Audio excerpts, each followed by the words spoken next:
Subtle skills, big results. Welcome to the Ninja Selling Podcast. Welcome back to the Ninja Selling Podcast. Matt and Garrett are here again. We have a very special guest with us today that I'm excited to have with us. He's a longtime friend of mine, longtime friend of Ninja.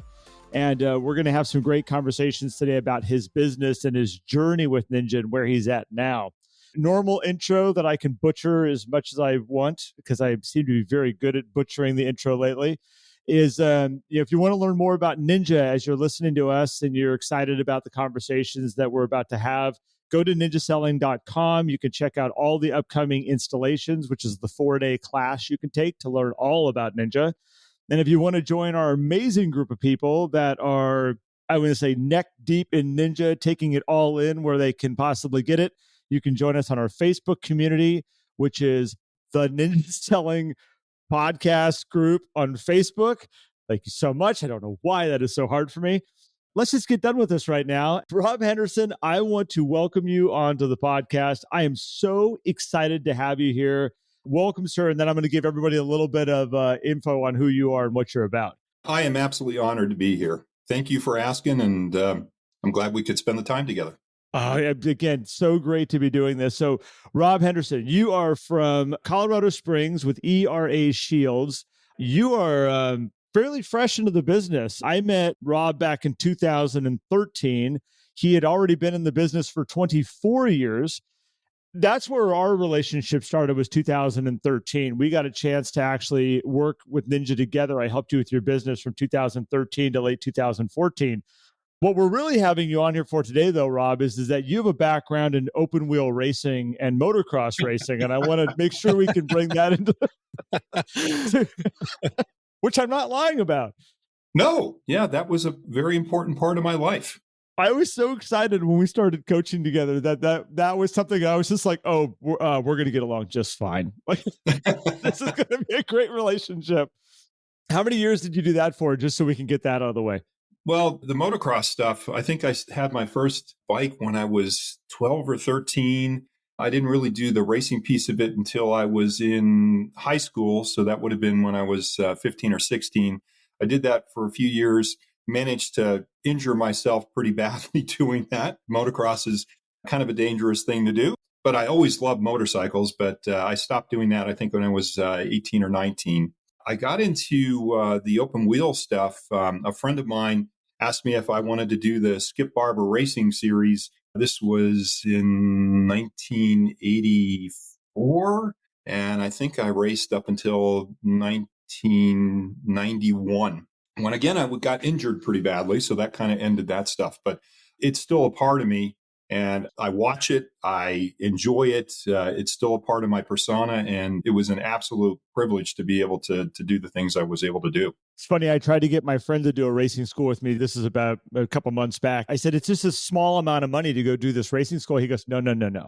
He goes, that's not where it stops. He goes, it's really expensive because there's always another class and there's always something you want to go race then after that. And he's like, no. It's not just that small little fee. So it's funny that you went to a Skip Barber Racing School and ended up all of a sudden having another career in racing. Well, you know what? He gave you amazing words of wisdom, because I would work to get money to go race. It was like an addiction. And that's the truth. It was like, I'm like, oh, okay, well, I can save up this money to go do this. And if I go do that and I don't do this, like eat, I can go race. So that's what it was.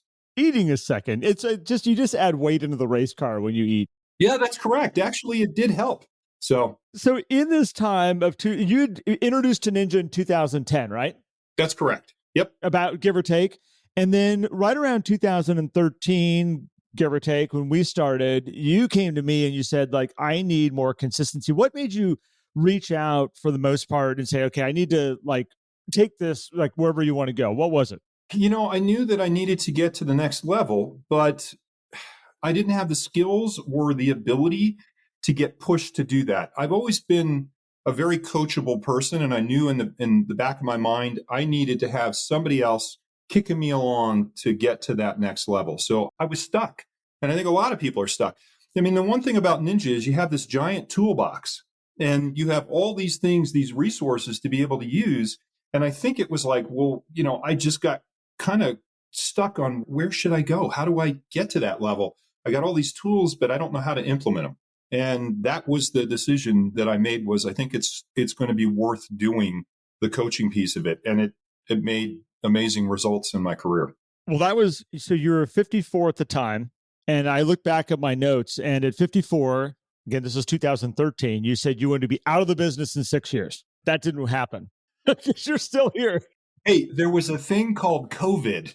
That would have been the 6-year mark right there, too. It's like, all right, time to not do this. Yeah, exactly. I was cruising and wow.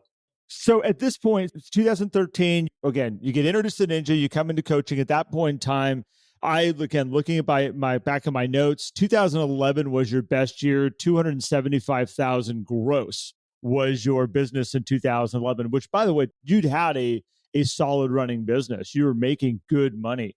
Where was most of your business coming from back then? The same that it did through most of my career, which was referrals, past clients. I've always lived on that piece of it. And I will say that ERA had a pretty significant relocation business.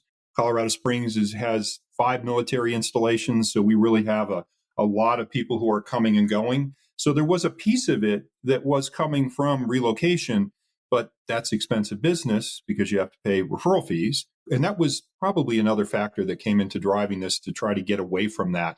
And how could I get business and capture new business that was not related to those referral fees? And I think, again, the coaching piece of it helped me there too. Most of my business had always come from past clients. And this is the reason I wanted to have you on the podcast today. What led us here was a conversation I had with Larry Kendall. He was reintroducing me to Rob Henderson, like I didn't know who Rob Henderson was. And I had to remind Larry, like, I've known Rob for a very, very, very long time. And that led me to reaching back out to you, Rob. We hadn't talked in, I would say it's been a couple of years, but I reached out to you and we were having this great conversation. And it reminded me how Rob looked at his database and his people. And it makes sense that your business up to this point was all referral, or at least a lot of it was referral and working with friends and people like that. And bringing that consistency in is what you're looking for to continue to grow this and take it to the next level. The reason I'm kind of going down this path is because the main reason we want to have you on today is to talk about this point now of growing this incredible business to where you're at now, of now wanting to exit the business, now wanting to take this next step. And it was the way you talk about your people, Rob. There's people that look at their database as how much business can I get out of this database? And there's people that look about it as I've got all these people I want to help and all these people I need to take care of. So before we go to this transition piece, what's been the best year you've had in the business so far? It was 2019, and I did about 450 roughly in gross commission income. That's awesome. And if we look at where that majority came from, still friends, family, people you know, referrals, repeat people? 85%. Where's the other part come from? Internet, kind of small pieces of it, internet, off signs, those kinds of things. I'll call that coincidental business. It was just, right place, right time. That's how that works. Once you have a presence like you had, I would imagine too, it's just natural that there's going to be people who just kind of show up at your doorstep, so to speak, like, hey, I've seen your signs. I've seen you doing business here. You're the guy that I want to hire. That's exactly what it was. So there's another piece I was going to ask you over here. It's going to open up a whole nother can of worms. Well, let me just ask you about this real quick while I have you in this spot. Back in 2013, also, you did something internally in your office, which is you started a ninja group that I've come back to you many years after, and that is something that's been a consistent in your office from what I remember. How's that group been for you and helping you maintain your level of ninja that you want to be at? Brutal. I'll tell you right now. So I look forward to that. And I'm going to go back to a quick pandemic story. We kept our group going through the pandemic. And when we were all locked down and couldn't do anything, boy, I'll tell you, that Wednesday 9 a.m. meeting was something I looked forward to every week. It was important to my soul. So to that point, had our ninja meeting yesterday. We meet every Wednesday at 9 a.m. And, a few exceptions, and it's a solid team of people that we have been together through a lot of things. And it's the essence of my existence and so important to what I do to have that group behind me. And they have my back and I have their back. So it's been something that we have just been doing. And what's cool about it is now I think there's 3 other groups in our company as well. So other people have embraced this as well. And it's just fantastic. In your group, how many people do you have in there? Right now we have 5. And actually, we've already approved somebody else to come in to replace me. Voted onto the island? That is exactly what happened. Yep. Well, Rob, on this topic, because there's a lot of people out there who talk about, and I've talked about this before, real estate being a quote, lonely business. You run your own business. It's hard to find people who you can commiserate with and also collaborate with. And you think about the Jim Rohn quote, you are the average of the 5 people you spend the most time with. Meeting with this group every single week, what are just some of the things that y'all did together during your time each week that helped you stay on this path? Because I think that's the biggest thing, is making sure that when you're together with each other, you're actually holding each other accountable versus allowing each other to wallow in some sort of misery of like, oh, this is so tough, right? So what are the things that you guys did to make sure that you kept that group on point? We do pit questions because of the new market. We've got to pull back in some old pit questions. So we do the pit questions. And I got to tell you that we challenge each other on those, just like you're in a real world scenario. Buyer process, seller process. We also have worked on all our marketing together. So our marketing plans and all the pieces that we use as a part of our buyer process and seller process and the additional pieces, we wrote together as a group. It's a brain trust of really top agents. It's not coincidental that the people that are in our group are some of the top producers in our company. That's not coincidence. It's because we share, we're open with each other, we support one another, but also more importantly, we hold everyone accountable. It's actually interesting because it's more of an accountability group than a ninja group. I think we're holding each other accountable. Well, and I want to highlight there too. A lot of people will say, well, I don't want to share because it's in my marketplace. I'm worried about them. And we tell everybody so much. It's like collaboration is what's going to build success. Your database is different than somebody else's database. I don't care if you live in the same town, you're going to know different people. And even if you know some of the same people, y'all will still have a database that expands beyond that. And that's a prime example of it right there, Rob. A long time ago, when I first came to ERA Shields, one of the top agents in the company, and I remember this, I came from the East Coast, a little different mentality than Colorado. And one of the agents who has become a good friend said to me, hey, I've got all this stuff. If you want to share it, and I'll share it with you. And I remember going to Bill Hurt, the owner of ERA Shields at that time. And I'm like, hey, this guy wants to give me this stuff. What do you think he wants? Because I was suspicious. It's like, hey, what's this collaborative stuff? But that's exactly the culture of our company. And very honestly, we work in a world of plenty. You know, that scarcity mentality, you got to let that go. And so by collaborating, you're able to improve what you're doing, but also help somebody else improve, which, by the way, they could sell your listing. You got to think about it that way. It's like, how can I help them, and which will help me? And again, you all benefit. We hear it all the time where I'll ask somebody to come on the podcast. They're like, well, I don't want to share my secrets. One, I'm like, you can share a lot of stuff. They still have to take action on it. You can share all the greatest ideas in the world, and very small percentage are actually going to take action with it. So just let it go. It's okay. Yeah.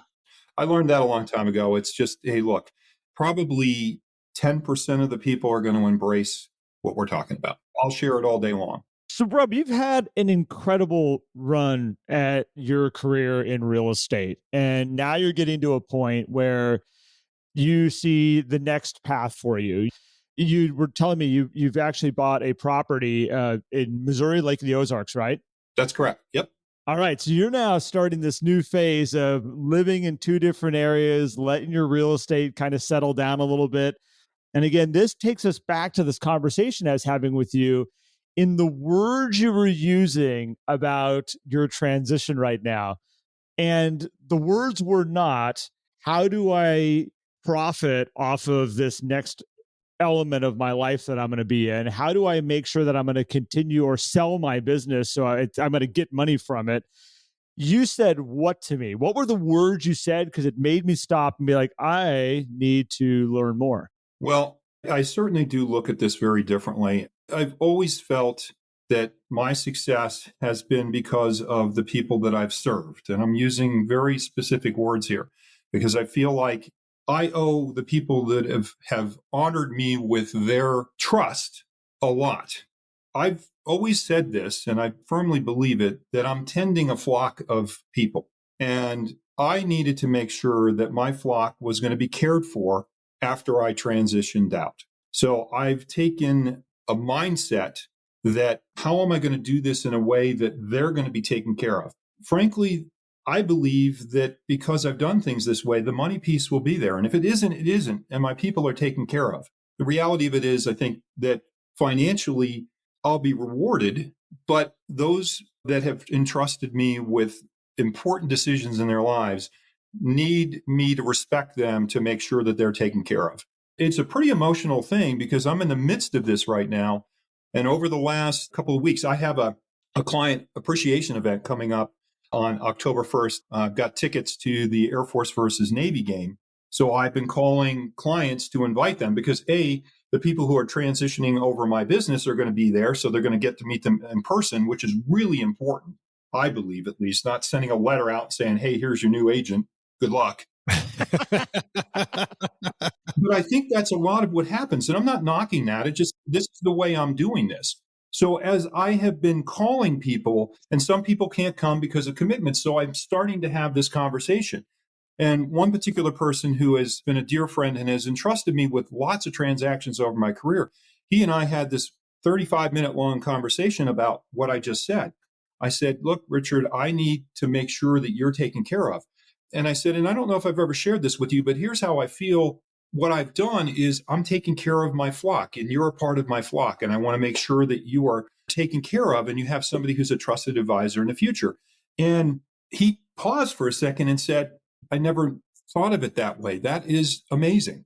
And as I've said that to people now, these are words that I'm using kind of regularly. Everyone's reactions have been, that's special. And it is. And I mean, this is not something you can make up. And if it's not your persona, you cannot say those words in a manner that is disingenuous. It's got to be real and from the heart. And it is. I'm getting a little emotional right now, as a matter of fact. Cry if you need to. We haven't had a crier yet on the show. If I do, it's a podcast that will be there forever. And that will be something my family and friends will use. So I don't want to do that. Oh, 100%. So one of the things you mentioned was if the financial piece is there, that's great, but it's more important to take care of these people. And Matt, you can probably back me up on this, that the most successful people I've ever seen in business put their people first, and the income is I really hope it's there because I love what I'm doing. I believe in what I'm doing, and I believe in these systems that I have and how I'm going to take care of people. And the more that that's put first, the income follows, which is different than how a lot of people do it. They a lot of times go into, I want to make this income. What's my vehicle, my path to make this income? The waters get all muddied. And Rob, that's why it's okay to cry. This is why you're so emotional. This is why there's that much emotion behind it. It's because you can hear it in your voice that your people come first. And you're right. The financials will follow. It's just the way that it works. Right. Again, giving versus taking. So, Rob, I have a question for you about the start of this transition journey, because a lot of people will say, hey, I want to transition out of real estate. I want to sell my business. And the first place I go, I said, well, you have to really look back at yourself and say, do I have a business to sell? Because you're the greatest asset to your own business because you're the one generating all of the business with these relationships. And then people will go to, okay, well, this is what I want to make from it. This is how I want to structure it. And this is how it's going to work. If somebody wants to do business, I'm going to refer them. I'm going to get this referral. And that's where they start first. And you flipped it around. And so when you first started thinking about this, which sounds like it was back in 2013, 14, when you were working with Garrett, what were your initial thoughts on how you might want to set this up? And what are some of the things you learned along the way to get to where you are now? Well, I'll tell you one of the things that occurred in this process, which was beneficial. When I moved from Rhode Island to Colorado, I had a business that I did sell. And it was funny because there was no discussions of any of that before, exit strategies or anything. And when I left, I was like, well, this has got value to it. In that particular case, it was a piece of business that had to do with foreclosures and REOs at that time, which was 1997. And I did have somebody who took up that piece of it. And that was a very different business model, obviously. More assets and processes and systems that could be sold versus relationships, right? That's correct. I mean, the relationships I have with banks and individuals at banks, but beyond that, it was quite different. So that worked. I had an income for 3 years based on that. So about 5 or 6 years ago, an agent in our office, her husband had a very significant illness, and she decided to get out of the business, and I took over her business. What didn't happen is what I'm doing right now, which is reaching out to people, inviting them to things, staying in touch with them, and having one-on-ones. She didn't have the ability to do that. Her life changed instantly. Her husband had a stroke and she had to leave. And I merged that business into mine, but it didn't go as well as it could have because there was no introductions. It was a letter, here you go. So, fast forward to today, I said, I need to do this differently. And again, it's my personality and how I want to do this. But I learned from the thing I did in 1997, what happened, 6 years ago with a business that I took over. And I said, I've got to do it better. I've got to do it in a way that's going to work for my mindset. So I think those pieces really influenced how I was going to do this. When the decision happened, it really was last year, kind of as COVID was winding down. I was like, well, when's the time to do this? And I just made a decision. I was like, yeah, it's time to go. So I started formulating how I was going to do it, who I was going to select, how I was going to go through that process. And I believe it's going quite well. So you had mentioned to me like this process of finding the right people is really important. It's extremely important to being able to make this be successful. And I want to stress the time frame that you just talked about, because we do watch people that are like all of a sudden flick the switch, send the letter out. Hey, I'm out. Isn't this great? I'm going to have all this passive income come in. Woo! Doesn't ever usually work that way. But the way you're going about it is the way that I've seen that it works. And when you are talking about the right people to take care of your people, it's not just plugging in any realtor into that spot and saying, oh, here, John, yeah, you're new in the business. You got time to take care of my people. Here, have at it. Here's my database. I'm going to introduce you. How did you pick your people? How did you pick the ones that you're like, you qualified to be the ones in this seat? Well, guess what? They're ninjas. Fancy that. Surprise. So the pool got shallow real quick in my office. We have about 100 agents, and I think we have about 20 that are ninjas. And very honestly, there was no way that I was going to even consider anybody that was not. Sorry, other ERA agents, but that was, for me, a primary consideration. And I looked at what are the personality types of the people that are there? Because I know, obviously, how I work with people. So it was through interactions with these particular agents. And by the way, it's a team, and they are a part of my ninja group, surprisingly, because I have a personal relationship with them, and I knew them, and I knew that they would be very similar to how I work. So, I had the good fortune of really having a relationship with my group that I could easily work somebody into this. And we really started talking about this at the beginning of this year, that, okay, here's the plan. And I will admit that I got busy, and all of a sudden it was like June, and I'm like, we got to get going on this thing because the end is coming here. But again, that selection process was number one for me. Absolutely would have been a ninja. No other way it would have been anyone else. Because I was approached as I started talking about this a little bit, and I had to be very careful about who I told this to, but it got out, and agents were calling me from other companies as well. And I'm like, nope. Blood in the water. They were just like, hey, here's some money. Give me your database, or like trying to court you in a way. I wish it was that kind of cool. It wasn't quite like that. And now up on the trading block is Rob Henderson with a database of X number of people. Bidding's going to start at. Yeah, exactly. So to me, I had this built-in mechanism there already. So that part of it, again, I think going back to what I had done years ago, what happened about 6 years ago, and then having this really, I think, great place to be able to look for someone that could be my replacement was right in front of me. Again, going back to the ninja group, I think that's a critical thing for people to have.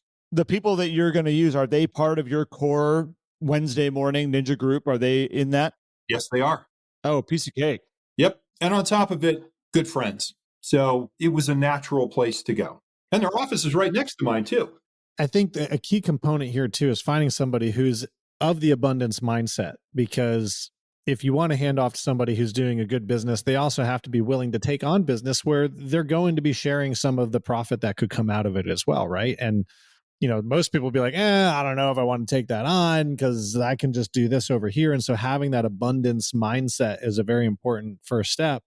Rob, if you don't mind sharing some of the structural components of how this is going to work, when you decide, hey, we're going to spend most of our time now in Missouri and I'm out of real estate, we kind of have an idea of what this handoff is looking like. What's it going to look like after the handoff is complete?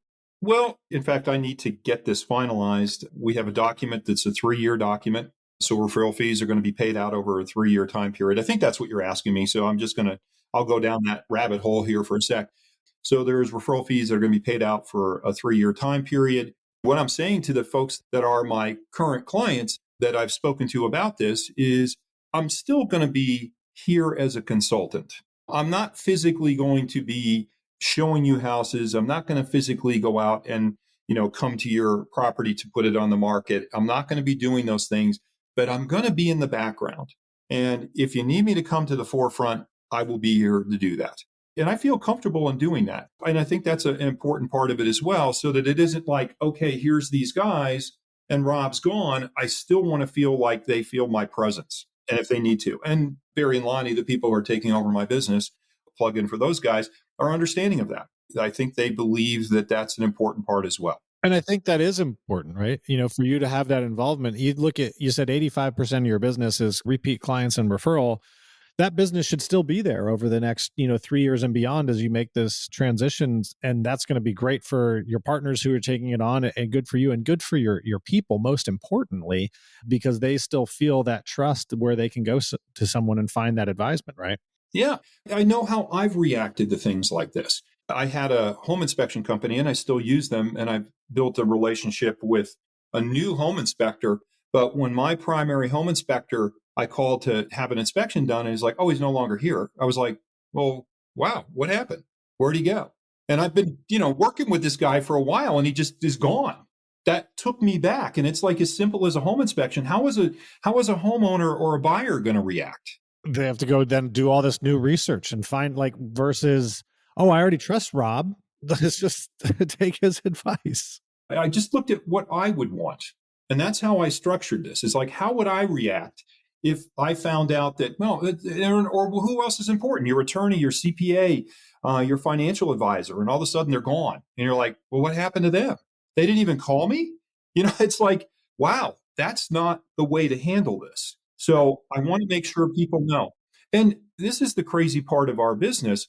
I mean, I was a real estate agent in Rhode Island. I have been out of there for 25 years, and I still get calls from people back there asking me real estate questions. It's like, wow. So I love this idea that you're going to stay on as a consultant in the background, because again, that slow transition out is what people need to feel the confidence in the new people that are there. And it's easy to have that little voice in the back of your head going, man, I wish we had Rob to talk to because we trust Rob. We know that he's going to shoot us straight. And the beauty is when you have these new people and they don't have that trust level yet with them. They know you trust them, which is a huge piece. They're like, we trust Rob. Rob says they're the person. This is pretty good. But to even have them be able to call you and run something by you and say, hey, Rob, can we just run this by you real quick? And that matches with what they said. All of a sudden it's more trust of okay, we don't need to call Rob as much in the future because we've got our people here. We got our new consultants, which I think is huge. Yeah.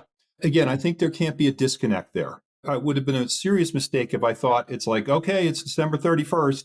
I close down my computer, I shut off my office cell phone and my email and go off and, ride off into the sunset. I mean, people do that. And if they decide that that's the way they want to do it, that's fine. But that's just not the way that I feel that most of my clients are going to be comfortable. So again, I go back to what's right for them. So with this transition, and this is specifically about marketing, I know you've got your Ninja marketing campaign, you have postcards going out. You were diligent about that when we were working together. Are you going to continue some of that marketing as this transition is going on, or what that looks like? Are you going to turn that over to your new guys to be able to run that? And they're going to be seeing postcards specifically from them. I didn't ask you this beforehand. This just came up for me right now. So if you have no answer, just say move along. But I think you do. Yeah, I do. So in fact, one of the things we're going to talk about today is I do calendars every year as my end of the year thing. The magnetic calendars that go in the refrigerator. In fact, it's so funny. In October, I get the request to make sure that people like send a little thing on one of the cards that's on the calendar to send it in. And I get those in October as a reminder. So we're going to do a calendar together. So it's going to be the three of us on the calendar, and it's going to be the Henderson team still. That's what I've called my business. But Lonnie and Barry are going to be on that calendar. And then as far as where I go next year with things, that's kind of something we're still discussing. And that's probably going to be a part of our 10 o'clock meeting today. So yes, I have to keep that transition there, at least for a period. And then I have a social media group that has been handling my stuff, and they're still going to be doing some posting for some period of time. That's a TBD at this point. But again, I'm not just closing it down as of December 31st of this year. So there is going to be some transitional pieces that are going to be there. I'm also working on a mailing piece to go out because I'm not able to reach everybody. I mean, we all know that if you're working off your client list, that you're going to call people, you're going to text people, you're going to email people, and everybody responds differently. So I'm calling people right now, and I am calling everybody, but also going to be doing mailings and emails as well. And I'm going to keep that stuff going for a period of time into January. And I also have a website that I need to talk about as well that isn't going to just disappear because I've worked hard to get that in a good position. So that's something that needs to stay operational for a period of time as well. The database that you're handing over, as you said, you can't talk to everybody. I mean, we'd love to say you're going to have one-on-ones with every single person in your database as you're transferring over here. How big is that sphere of influence that you are specifically saying, I need to talk to these people? And then how big is the larger database that you're handing over? Does that make sense, Rob? Yeah, so I've characterized primaries and secondaries, tertiaries. It's like, who are the people who I have had the strongest relationships, and then I kind of work it off that. So my database right now is about 550, the bigger database. My locals are about 225, somewhere in there. And again, with the military being a part of my business, they're all over the place. I mean, it's just, we really scatter them out. I mean, they're international, they're everywhere. So I've got a local database, a Colorado database, and then the rest of them, wherever they would be. It was interesting. I actually called somebody the other day, and they're in Dubai right now. I didn't realize that. So I called him at 2:00 in the afternoon, and it's 11 there. And I'm like, oh, but he answered the phone. So I kind of faulted him. And actually, what's cool is he's going to be here and going to the football game. So he's coming back stateside. So I had to categorize it in making sure that I had the critical people that I have a direct conversation with in a one-on-one. And I'm really making an effort that those guys, Barry and Lonnie, are going to start coming out to meet and greet with people as well. The bigger database is the mailing list or the call list, and then you have to kind of work it backwards. I have priorities on clients that I want to make sure that I, again, have had either a face-to-face or a conversation with. But it's a work in progress. You just have to kind of work through it. The good thing is that as I've been doing this, I've gotten my database really scrubbed well. And I'm handing off something that I'm very comfortable for those guys to be working with. I don't know if I answered your question or not, but hopefully I did. No, it did. That's amazing. And I want to highlight a few things that you noted here. I mean, one, going back to the beginning, the mindset behind what you're trying to accomplish here and making sure your people are taken care of. The second is you've structured your database so that you can actually engage in this. It's not just, oh, I have this whole contact list. I don't really know, how this is organized. You structured it. And the third is the multiple touch points. I think a lot of people who are listening, who are thinking about transitioning, out of the business or have taken over somebody else's business, where all there's been is maybe a conversation at best or an email or a mailer. This is when all of a sudden you start getting all those unsubscribes to your email newsletter because people say, how did this person end up in my inbox? People need to see some faces and hear some names multiple times before they're comfortable with it. I've seen it before where people show up in my inbox, and I'm like, I don't know who this person is, unsubscribe. And it could have been, maybe I stopped receiving emails from somebody else that I knew and they handed off the database, but now my business is no longer there. And who knows what people paid for those databases too. So the multiple touch points is so, so important. And I love how you're also doing this event. I think I just want to highlight that for people because a lot of people don't think about that. They just think, oh, people won't change their habits. They'll of course see the stuff from the new people that comes out, and that's just not the way human behavior works. And so you're taking care of that in a wonderful way here, Rob. So I want to commend you for that and highlight those things. Thank you. We did our first one. We did a shred event where we had a shred truck come, and I had clients come to that. I had about 25 people show up for that, which I was happy with. And that was my first opportunity to talk, and Barry and Lonnie were there for that. We have the football game, and then we're going to do something else before the end of the year as well. And I'm also trying to do this, by the way, when you're doing in-person meetings. Not everybody wants to go to a football game. Not everybody has things to shred. So it's like, well, what else can we do? So we're going to do another event. We're going to talk about that again today. What's the next thing to do? So that, again, can do crossovers to get people to come to this to, again, do a face-to-face. Yeah, the multiple touch points is critical.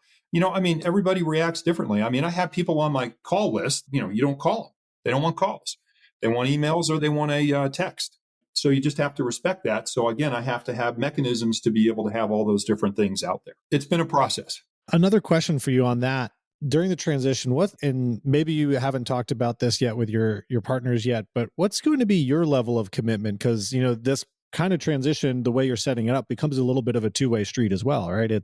You mentioned you're going to be there in the background as a consultant. Now, are you going to have a commitment on how you're going to stay in flow with people over the 3 years or 1 year or 2 years, kind of how this transition works so that you're still kind of putting some effort in, not the same as you're doing now, but there's a level of commitment for you that your partners can rely on and trust so that they're comfortable with, hey, this database is going to come around to us. Golf, coffee, lunches. There it is. I commit to playing golf, eating lunch, and having coffee with my people. That's perfect. Here was the thing that was an epiphany I had, which was, I get to see people differently now in a way. I think that's so cool and I have a feeling I know what you're about to say, which is now as you transition, you're going to have a lot less time spent in the business, which is going to give you the opportunity to spend more time on the business with your people. Yeah, I think the piece of this that is going to be, for me personally at least, phenomenal is that I'm going to be able to spend time with my friends. And that's the piece that I think sometimes people miss. You might actually end up generating a whole lot more business by doing this. This could be a whole new model of actually being a real estate agent. Hey, everybody, retire. And this is how it'll go. No, I agree that I'll be able to be more natural. And I don't know if that's the right word in spending time with people. So as an example, some clients, again, who I haven't been able to see for a while, I've got coffees with 2 different people next week. And these are things I should have been doing all along. And I know as a ninja, the coffees and lunches, but the reality of it is that it's been hard to do that. And this piece of it, I'm really looking forward to it. I'm going to be working with a lot of people, I think, and spending time with them. So you're right. I hadn't really thought about that facet of it, but I believe it's going to be a very comfortable thing to be able to do. And that's how I'm going to stay in touch. When I'm usually helping somebody kind of get the systems going and take their business to the next level and get the consistency with it, I usually ask them, who would you do these systems with in your database if you weren't selling real estate? Who would you still want to pick up the phone and make a phone call to? Who would you want to have lunch with? Who would you want to have coffees with? Who would you want to go play golf with? And they're like, oh, I have a list of people. I'm like, great. Just start doing the ninja systems with those people. And this is how you're going to get this going. You're on the tail end of that, Rob, where you're like, I'm actually going to take these ninja systems and continue to do them with this group because I really like these people. It's not about building a business. It's not about, making sure I'm their realtor. It's about, I really genuinely want to spend time with these people. And Matt, that goes back to what you were saying is you're probably going to generate more business. I've struggled with this wording, and I'm going to say this, and I don't know if this is the right platform. I don't believe that it's ninja selling. I think it's just being a ninja. And it applies to all our lives. It applies to how I deal with and talk to my wife and my daughter and trying to be a better person. So that extension of being a ninja to my friend base, not a client base in the future, but my friend base, is going to work just as well as it has for what I've done when I've been working. This is a path that isn't just for your work, it's for your life and it's for you. And I firmly embrace that. And I'm going to go back to when I first took Ninja with Larry Kendall. I remember leaving Fort Collins, coming down to Colorado Springs, and my head was going to explode because this is something that talked to me in a way that I'd never had it happen before. And I've really embraced the culture of it, and it has helped me in so many ways. So in the next phase of my life, it still applies. It doesn't just go away. I'm not going to stop being a ninja. It doesn't work that way. One of my favorite, I had somebody say to me one time, so they're like, so Garrett, you're just asking me to be a good person? Pretty much what it comes down to. And so, Rob, you're a prime example of being a good person. Thank you. But this was an easy pathway for me, and it just spoke to me. And again, it doesn't end at the end of my quote unquote real estate career. It doesn't. It applies. Asking questions of people and learning about them, because I always like to talk and hear myself talk. And this has trained me not to do that. It has trained me to listen to people and use the 1/3, 2/3 rule of, speaking 1/3 of the time and listening 2/3 of the time. So that's engaged me in having more friendships. And that piece is just magic. Well, Rob, I'm excited. Again, this has been such a fun.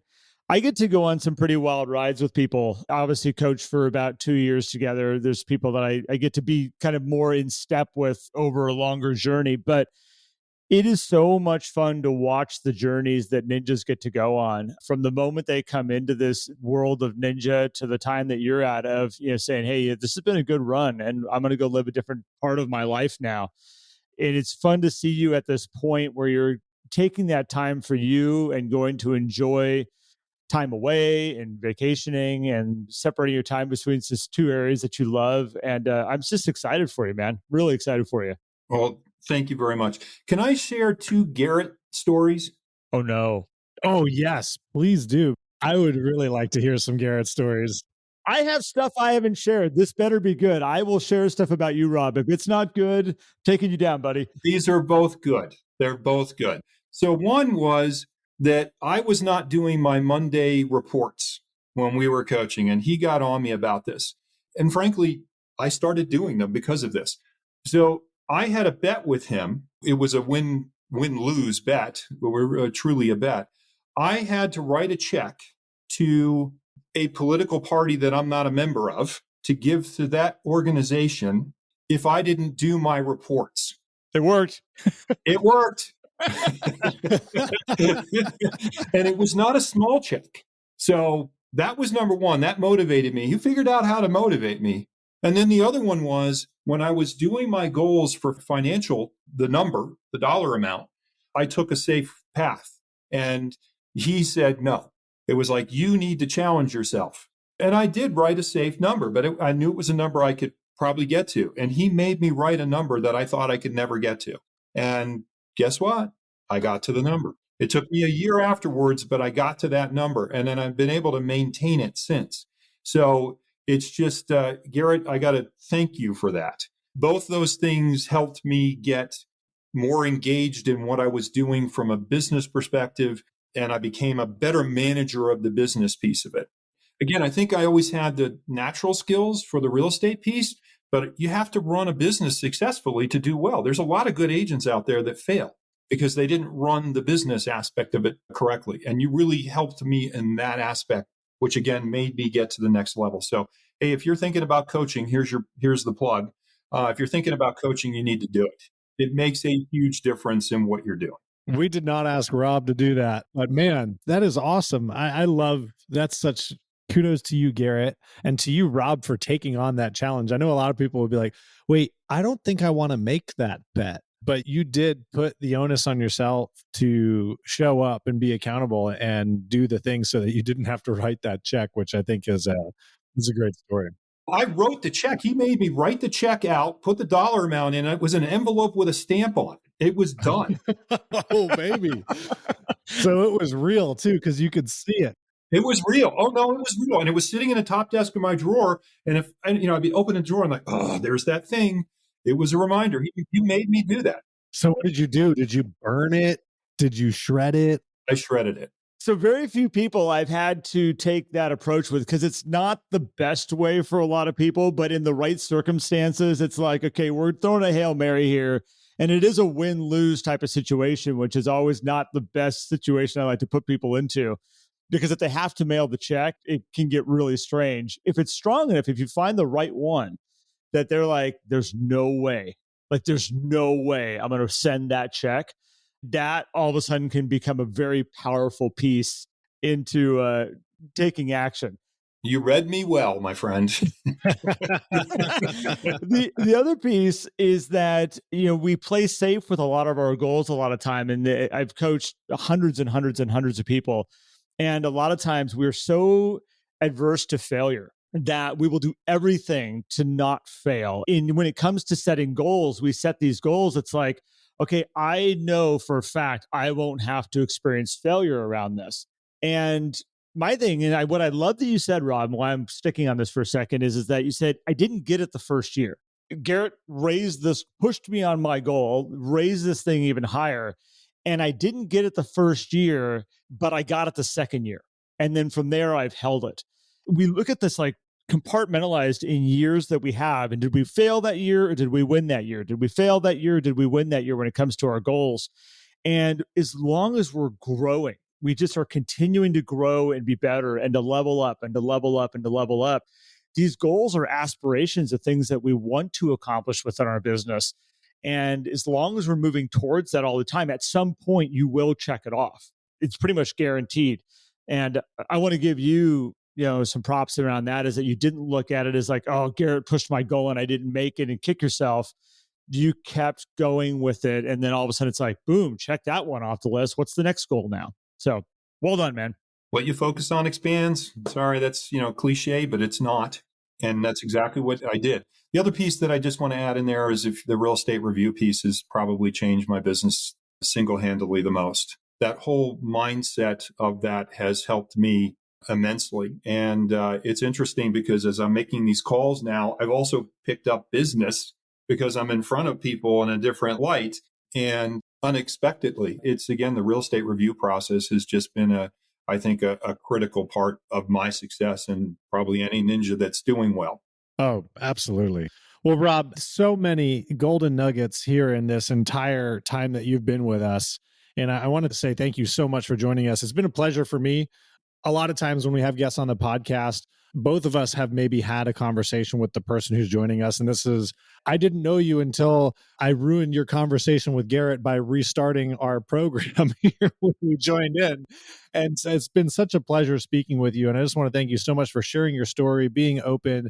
I know there's a lot of people who are taking notes, are going to go back and listen to this again, and are going to hopefully be able to take the information that you've shared to be able to develop their off ramp when the time comes for them as well. So thank you so much for being open to sharing all this.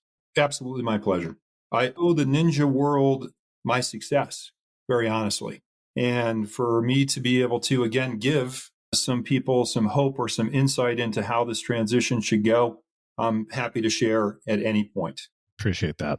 Well, Matt, to back up what you said, it is funny because when we bring guests onto the podcast, it's always coming like Matt has a guest or I have a guest. And I feel like we pitch our guests to each other. Like I'll be like, okay, Matt, I've got Rob Henderson here, and here's why. And you get some of it out, and Matt's like, oh, okay, that sounds like a good plan. Like we should do that. And then it's so much fun to watch it come together, watch Matt engage, and it's like, this was the right person to have on the podcast. The plan worked. Yeah, it worked. And always works both ways. Matt, the same thing with Matt when he brings somebody on. And sometimes I'm like, oh, okay, that sounds pretty good. And then we get to do it, and it's like, oh, that was the right person to have on. So, Rob, so grateful for your time today. I'm grateful to you guys and for what path you've put me on. And anytime I can repay that debt, and that's what I'll call it, I'm happy to share. Well, we appreciate you, Rob, and I know everybody listening appreciates you. And Garrett and I appreciate all of you, the listeners, and Rob, I know you do as well. And so for those of you who haven't joined our Facebook group yet, you can definitely join us there for more conversation. Garrett and I are in there very often commenting, although with over 9,000 people in there now, we don't really have to comment that much because y'all are so great to each other. Just go to facebook.com/groups/the Ninja Selling Podcast to join that. And for all of your ninja selling needs, any questions, if you want to look up installations, just head over to ninjaselling.com. Everything is there for you. We appreciate y'all so much. You have a great day, and we'll catch you on the next one. Thank you, everyone. If you enjoyed today's episode and would like more, visit us at theninjasellingpodcast.com. There you will also find links for more information about ninja selling and coaching. Have an incredible day.